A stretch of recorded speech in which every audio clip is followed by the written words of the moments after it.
La terza corsa è riservata ai gentleman, anche qui una defezione, quella di Virtual Victory numero 8, quindi restano 7 al via.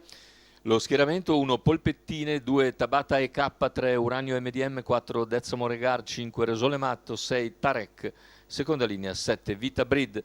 Favori per Dezamo Regar in chiusura, Pasquale Ciarmiello in sediolo contro Polpettine, numero 1 dello schieramento. Vediamo le fasi di lancio.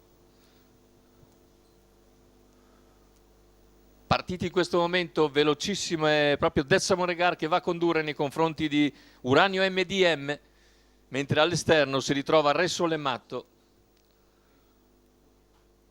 In vantaggio Dezamo Regar, insiste all'esterno, Re Sole Matto attacca dopo 250 metri, si avvantaggia e passa a condurre.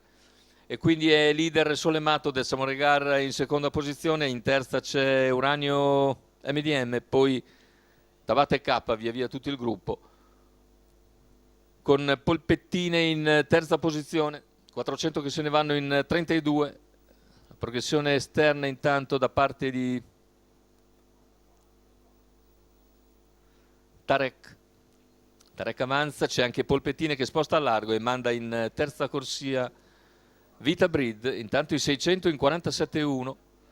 Ne prende la schiena a questo punto Vita Brid e Polpettine è così in seconda pariglia alle spalle di Tarek, che si porta gradualmente su Re Sole Matto che precede Dezamo Regar. Si formano quindi pariglie al passaggio davanti alle tribune dopo 800 metri in 1, 2 e 4, con andatura cadenzata da Re Sole Matto nei confronti di Tarek. Il chilometro se ne va in 1,18 e 3, lo scatto in terza ruota da parte di Vita Brid. Vita Brid si porta a 500 dalla conclusione in terza corsia, scatta con decisione e sospinge all'attacco Tarek, che sta sopravanzando a 400 dal palo, almeno parzialmente Re Sole Matto, che però rientra con il sopraggiungere della curva. Lungo la corda c'è Dezamo Regar, Polpettine all'esterno, mentre cala Vita Brid. Siamo ora al completamento della piegata, ingresso in addirittura d'arrivo con Tarek che insiste nuovamente, trova da correre anche Dezamo Regar che viene via a centropista.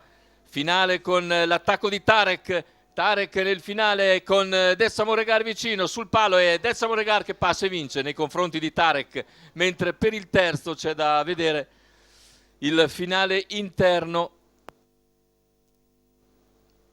Il finale interno che dovrebbe aver premiato appunto il cavallo che è scattato all'interno. Andiamo a rivedere intanto Tarek in vantaggio su Re Sole Matto, ma interviene Dezamo Regar che passa agevolmente nel finale, mentre Uranio MDM dovrebbe aver stampato Re Sole Matto per il terzo posto. Così è sul traguardo. La vittoria quindi per il favorito, la favorita anzi, Dezamo Regar e Pasquale Ciarmiello, la quota di 2,15 al totalizzatore. Il training è quello di Marcello Di Nicola.